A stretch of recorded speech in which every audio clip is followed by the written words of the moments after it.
আসসালামু আলাইকুম। এটিএন বাংলা সংবাদে সবাইকে স্বাগত জানাচ্ছি। আমি শামীমা আক্তার। শুরুতে বিআরবি কেবল সংবাদ শিরোনাম।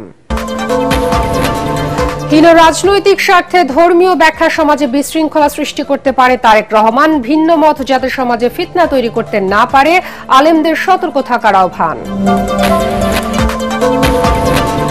দুটি দল আসন ভাগ বাটোয়ারা করে নির্বাচন করতে চায় অভিযোগ নাহিদ ইসলামের। এনসিপির নীতি ও আদর্শের বাইরে কোনো দলের সঙ্গে জোট নয়।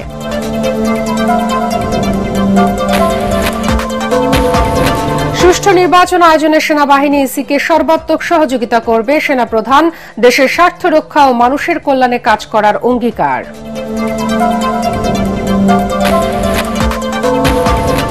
গুমের মামলায় গ্রেফতার ১৩ সেনা কর্মকর্তাকে সশরীরেই হাজির হতে হবে ট্রাইব্যুনাল। শেখ হাসিনার প্লট দুর্নীতি মামলার রায় ২৭ নভেম্বর। এবং রাজধানীতে ভূমিকম্পের ঝুঁকিতে থাকা ৩ শতাধিক ভবন চিহ্নিত করল রাজুক। শীঘ্রই ভাঙা হবে। ক্ষয়ক্ষতি কমাতে কঠোর পদক্ষেপ নিচ্ছে সরকার। শুনছিলেন বিআরবি কেবল সংবাদ শিরোনাম। এবার বিস্তারিত। হীন রাজনৈতিক স্বার্থে ধর্মীয় ব্যাখ্যার কারণে সমাজে যাতে বিশৃঙ্খলা সৃষ্টি না হয় এ বিষয়ে আলেম সমাজকে সতর্ক থাকার আহ্বান জানিয়েছেন বিএনপির ভারপ্রাপ্ত চেয়ারম্যান তারেক রহমান। জাতীয় ইমাম খতিব সম্মেলনে ভার্চুয়ালি যুক্ত হয়ে তিনি বলেন, বিএনপি কখনো ইসলামের মৌলিক নীতির সঙ্গে আপোষ করেনি, করবেও না। অনুষ্ঠানে জামায়াতের আমির ডক্টর শফিকুর রহমান বলেন, মানবিক সমাজ গড়তে কোরআনের আইন কায়েম করতে হবে। এনসিপির আহ্বায়ক নাহিদ ইসলাম বলেন, দেশ গড়তে শুধু রাজনৈতিক দল নয়, আলেম ওলামাদের ঐক্য গুরুত্বপূর্ণ। কামরুজ্জামান রাজীবের রিপোর্ট। রাজধানীর চীন মৈত্রী আন্তর্জাতিক সম্মেলন কেন্দ্রে জাতীয় ইমাম খতিব সম্মেলনের আয়োজন করে সম্মিলিত ইমাম খতিব পরিষদ। এতে বিএনপি, জামায়াত ইসলাম, এনসিপি সহ অন্যান্য রাজনৈতিক দলের শীর্ষ নেতা ও আলেম ওলামারা অংশ নেন। বক্তারা বলেন, নতুন বাংলাদেশ বিনির্মাণে আলেম ওলামাদের যথাযথ মূল্যায়ন করতে হবে। এতে আলেম ওলামাদের ৭ দফা দাবিকে সমর্থন জানিয়ে এনসিপির আহ্বায়ক নাহিদ ইসলাম বলেন, দেশ গঠনের দায়িত্ব সবার, দেশকে এগিয়ে নিতে ঐক্যের বিকল্প নেই। আপনারা এসে সাথে দাঁড়িয়েছিলেন বলেই আমরা সফল হয়েছি। আমরা এখনো বিশ্বাস করি, বাংলাদেশকে এগিয়ে নিয়ে যেতে হলে, আমাদের শহীদদের আকাঙ্ক্ষার স্বপ্ন পূরণ করতে হলে আমাদের সেই ঐক্য প্রয়োজন। এ সময় জামায়াতের আমির ডাক্তার শফিকুর রহমান বলেন, আলেম সমাজ কারো করুণার পাত্র নয়, তাদের পূর্ণ মর্যাদা নিশ্চিত করতে হবে। এই দেশে আইন চলবে কোরআনের মতবাদে ইনশাআল্লাহ। কোরআন শুধু মানুষের সম্মানের গ্যারান্টি দেয় নাই, অধিকারের ওয়ারেন্টি দেয় নাই, কোরআন সমস্ত মখলুকাতের অধিকারের ওয়ারেন্টি দিয়েছে। সম্মেলনে লন্ডন থেকে ভার্চুয়ালি যোগ দেন বিএনপির ভারপ্রাপ্ত চেয়ারম্যান তারেক রহমান। প্রধান অতিথির বক্তব্যে তিনি বলেন, বিএনপি সবসময় ইসলামী মূল্যবোধের আলোকে রাষ্ট্র ব্যবস্থার পক্ষে। ধর্মের বিধিবিধান নিয়ে মতবিরোধ যাতে অনৈক্য সৃষ্টির কারণ না হয় সেদিকে সতর্ক থাকার আহ্বান জানান তিনি। বিএনপি কখনোই ইসলামের মূলনীতি কিংবা মৌলিক বিশ্বাসের সঙ্গে আপোষ করেনি, ইনশাল্লাহ ভবিষ্যতেও করবে না। ধর্মীয় ইস্যু নিয়ে বিরোধ কিংবা ভিন্ন মত অথবা হীন দলীয় রাজনৈতিক স্বার্থে ধর্মীয় বিধানের উদ্দেশ্যমূলক ব্যাখ্যা কখনো কখনো সমাজে অস্থিরতা সৃষ্টির কারণ হয়ে ওঠে। ইসলামের বিধিবিধান নিয়ে মতবিরোধ বা ভিন্নমত যাতে রাষ্ট্র এবং সমাজে ফিতনা সৃষ্টি কিংবা বিশ্বাসী সাধারণ মুসলমানদের মধ্যে অনৈক্যের সৃষ্টির কারণ না হয় এ বিষয়ে নিশ্চিত করতে নেতৃস্থানীয় ওলেমা মাশায়েখ, ইমাম খতিবগণ উল্লেখযোগ্য ভূমিকা রাখতে পারেন। দেশ ও জনগণের স্বাধীনতা সুসংহত করতে আগামী নির্বাচন অত্যন্ত গুরুত্বপূর্ণ উল্লেখ করে আলেম সমাজের সমর্থন চান তারেক রহমান। দীর্ঘ ১.৫ দশকের তাবেদারি শাসন শোষণের মাধ্যমে আরো একবার প্রমাণিত হয়েছে, ঈমান, ইসলাম এবং দেশের স্বাধীনতা সার্বভৌমত্ব রক্ষা করতে হলে আমাদের ঐক্যের বিকল্প নেই। মহানবীর ন্যায়পরায়ণতার আদর্শে উজ্জীবিত একটি ইনসাফ ভিত্তিক বাংলাদেশ গড়ার লক্ষ্যে আগামী নির্বাচনে বিএনপি দেশের সকল সম্মানিত ইমাম, খতিব, মুয়াজ্জিন, আলেম ওলেমা, পীর মাশায়েখদের দোয়া এবং সমর্থন চায়। জনগণের ভোটে বিএনপি দেশ পরিচালনার দায়িত্ব পেলে ইমাম খতিবদের জন্য স্থায়ী সম্মানী ভাতার ব্যবস্থা ও কল্যাণ ট্রাস্ট গঠনের ঘোষণা দেন তারেক রহমান। মাদ্রাসা শিক্ষার্থীকে। কামরুজ্জামান রাজীব, এটিএন বাংলা, ঢাকা। স্বাস্থ্য পরীক্ষার জন্য রাজধানীর এভারকেয়ার হাসপাতালে বিএনপি চেয়ারপারসন বেগম খালেদা জিয়াকে ভর্তি করা হয়েছে। রোববার রাত 8টায় তার ব্যক্তিগত চিকিৎসক অধ্যাপক AZM জাহিদ হোসেন কথা জানান। এ সময় তিনি বলেন, মেডিকেল বোর্ডের পরামর্শক্রমে কিছু পরীক্ষার জন্য এভারকেয়ার হাসপাতালে বিএনপি চেয়ারপারসনকে ভর্তি করা হয়েছে। বেগম খালেদা জিয়া কেবিনে আছেন। টেস্টের রিপোর্টগুলো বোর্ড পর্যালোচনার পর পরবর্তী সিদ্ধান্ত নেওয়া হবে বলেও জানান তিনি। সর্বশেষ গত 15 অক্টোবর বিএনপি চেয়ারপারসন এই হাসপাতালে ভর্তি হয়েছিলেন।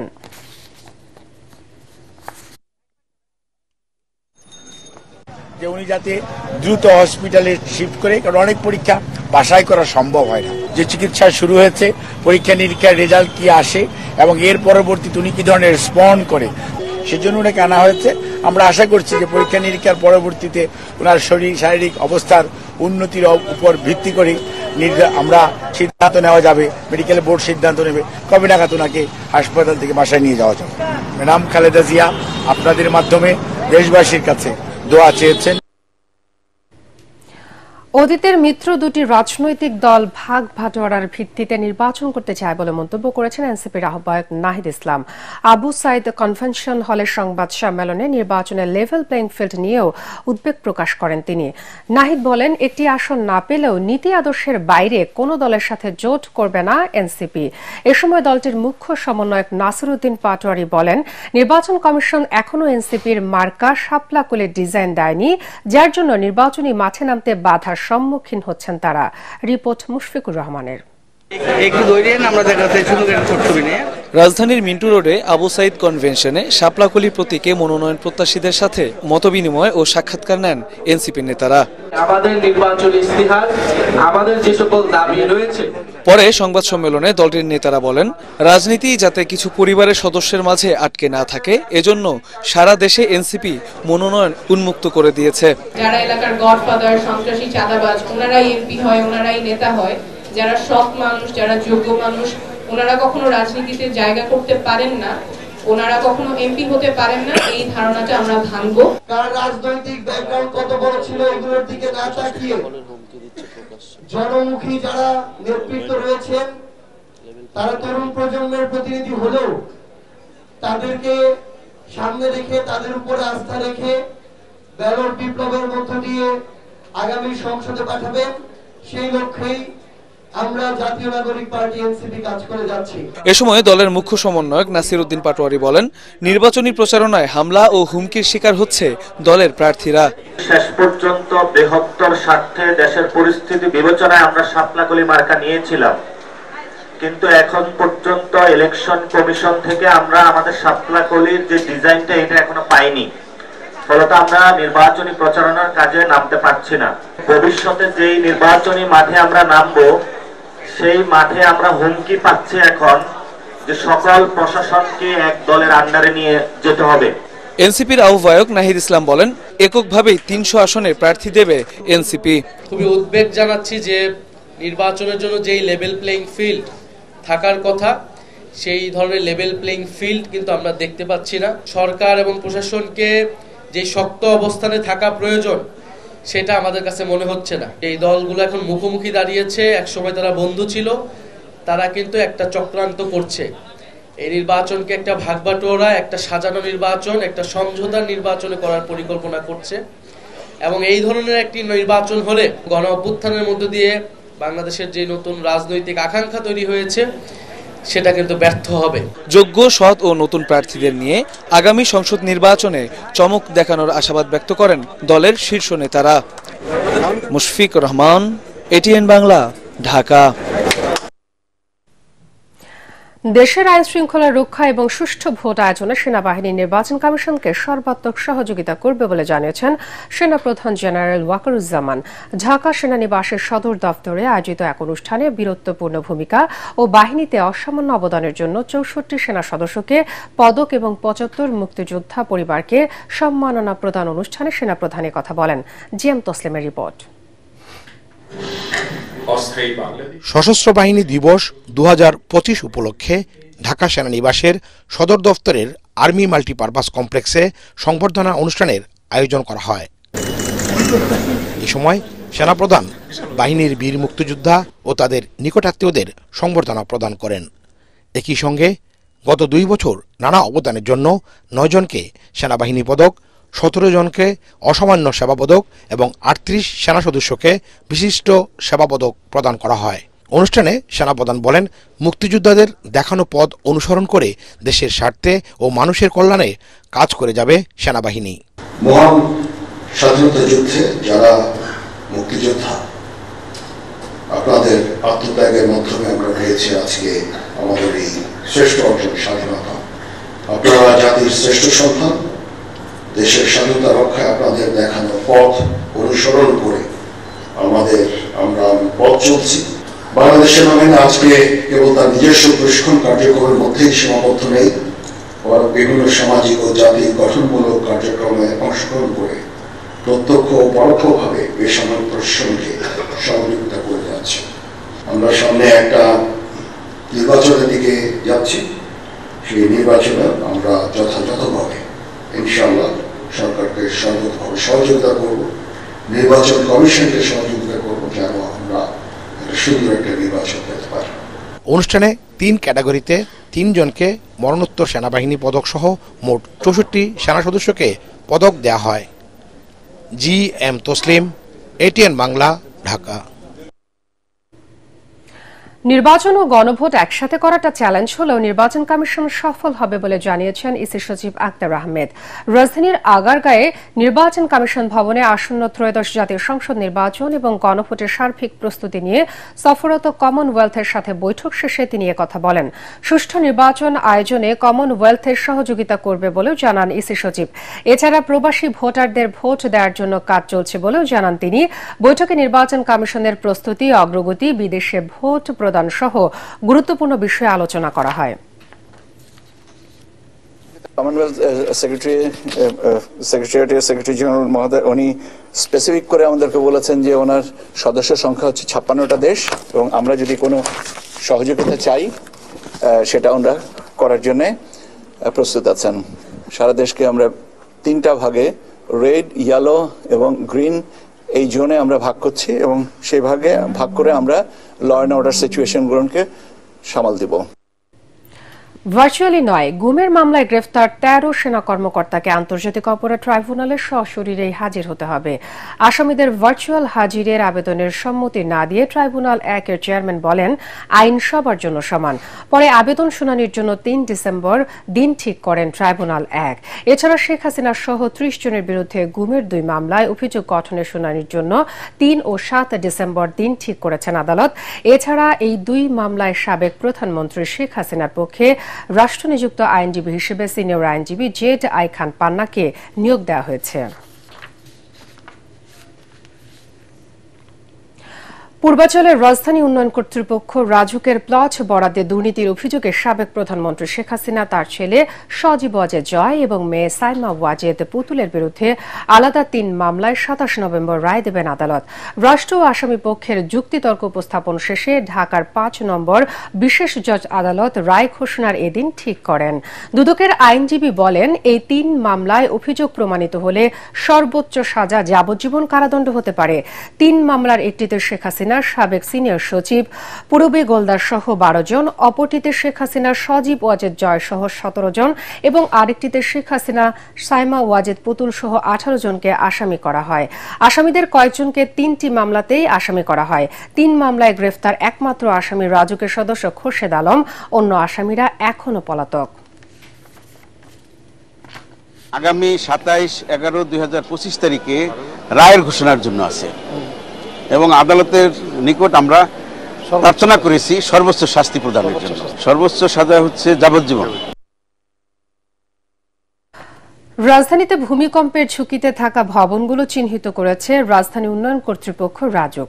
সংস্থাটির চেয়ারম্যান ইঞ্জিনিয়ার রিয়াজুল ইসলাম জানিয়েছেন, এ পর্যন্ত শুধু ঢাকাতে 300টি ঝুঁকিপূর্ণ ভবন শনাক্ত করা হয়েছে।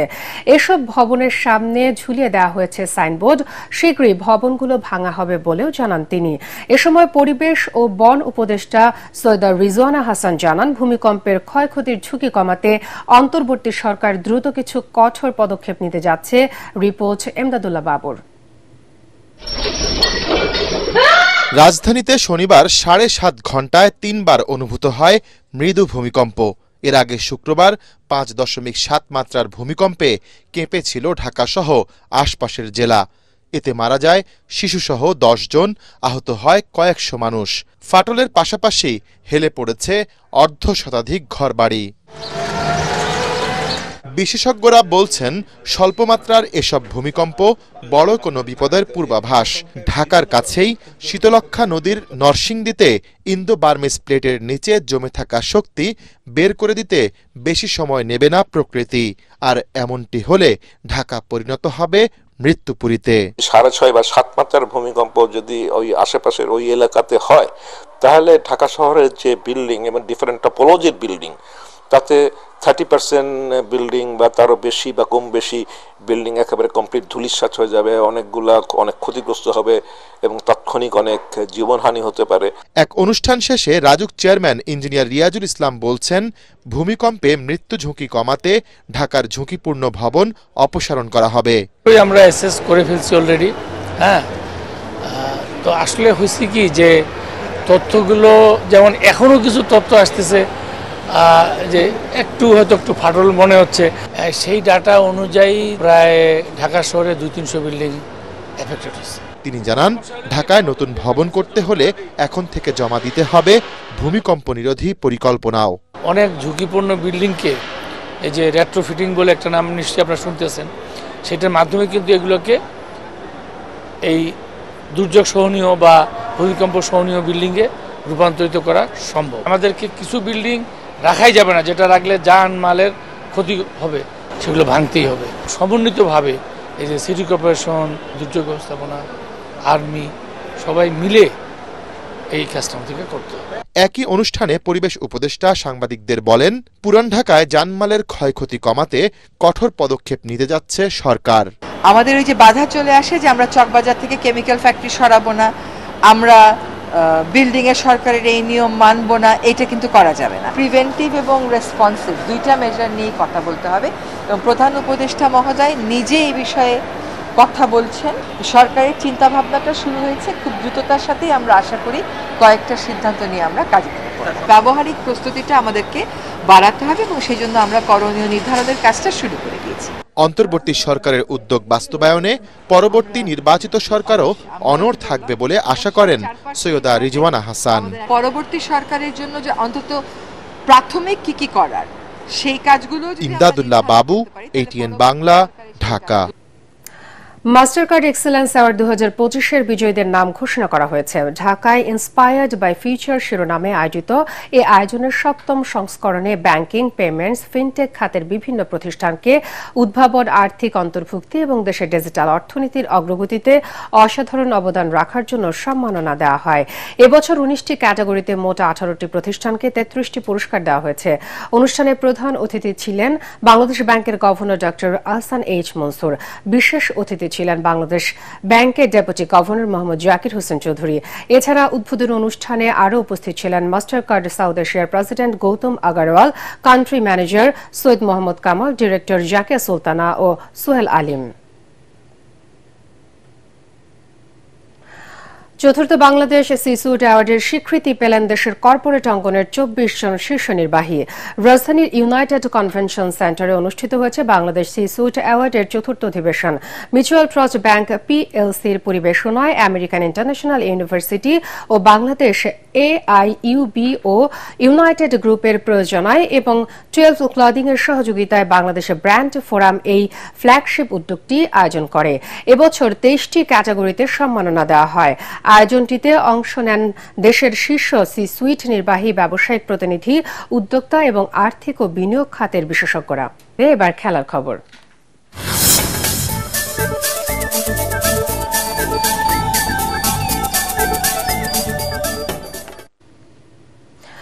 প্রথম টেস্টের পর দ্বিতীয় টেস্টে আয়ারল্যান্ডের বিপক্ষে জয় পেয়েছে বাংলাদেশ। 509 রানের টার্গেটে নেমে দ্বিতীয় ইনিংসে 291 রানে গুটিয়ে যায় আয়ারল্যান্ড। এতে 2 ম্যাচের সিরিজে আইরিশদের হোয়াইট ওয়াশ করল টাইগাররা। প্রথম ইনিংসে বাংলাদেশের 476 রানের জবাবে 265 রানে অল আউট হয়েছিল আয়ারল্যান্ড। 4 উইকেটে 297 রানে দ্বিতীয় ইনিংস ঘোষণা করে বাংলাদেশ। পরাকার মানের report. from Ireland, the lower order, particularly Curtis Campher. পুরো ম্যাচে দাপট দেখিয়েছে বাংলাদেশ, তবে শেষ দিনে মাটি কামড়ে পড়েছিলেন কার্টিস ক্যাম্পার। তা না হলে প্রথম সেশনেই জয়ের উল্লাস করতে পারত বাংলাদেশ। শেষ পর্যন্ত মুশফিকুর রহিমের ১০০তম টেস্ট জিতে আয়ারল্যান্ডকে সিরিজে ২-০তে হোয়াইট ওয়াশ করল টাইগাররা। ৫০৯ রানে জয়ের টার্গেটে ৬ উইকেটে ১৭৬ রান নিয়ে পঞ্চম শেষ দিনের প্রথম সেশনেই ২টি উইকেট হারায় আয়ারল্যান্ড। ৮ উইকেটে ২৬৩ রানের পুঁজিতে লাঞ্চ বিরতিতে যায় আইরিশরা। প্রতিরোধ গড়ে তোলেন কার্টিস ক্যাম্পার। গ্যাভিন হোয়েকে নিয়ে ৫৪ রানের জুটিও গড়েন। তবে হাসান মুরাদ ২ বলে ২ উইকেট তুলে নিলে চা বিরতির কিছুটা আগে ২৯১ রানে গুটিয়ে যায় আয়ারল্যান্ড। ২৫৯ বলে ক্যাম্পারের ৭১ রানের লড়াইটা অপরাজিতই রইল। Bangladesh proud winners. মুশফিকের ১০০তম টেস্ট খেলার মাইল ফলকের এই ম্যাচে টাইগার বোলারদের মধ্যে তাইজুল ইসলাম ২৫০ উইকেট পাওয়ার পাশাপাশি হন সিরিজ সেরা। আর ১০০তম টেস্টেও সেঞ্চুরি ম্যাচ সেরার আসনে বসায় মুশফিককে। Series of redemption. পরাগ আমান, এটিএন বাংলা। শেষ করার আগে বিআরবি কেবল সংবাদ শিরোনাম আরো একবার। হীন রাজনৈতিক স্বার্থে ধর্মীয় ব্যাখ্যার সমাজে বিশৃঙ্খলা সৃষ্টি করতে পারে তারেক রহমান। ভিন্ন মত যাতে সমাজে ফিতনা তৈরি না করে আলেমদের সতর্ক থাকার আহ্বান। দুটি দল আসন ভাগ বাটোয়ারা করে নির্বাচন করতে চায়, অভিযোগ নাহিদ ইসলামের। এনসিপি নীতি ও আদর্শের বাইরে কোনো দলের সঙ্গে জোট নয়।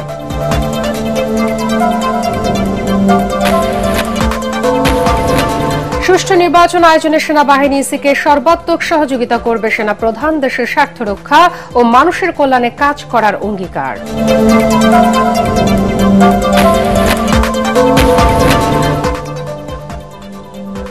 গুমের মামলায় গ্রেফতার ১৩ সেনা কর্মকর্তাকে সশরীরে হাজির হতে হবে ট্রাইব্যুনাল। শেখ হাসিনার প্লট দুর্নীতির মামলার রায় ২৭ নভেম্বর।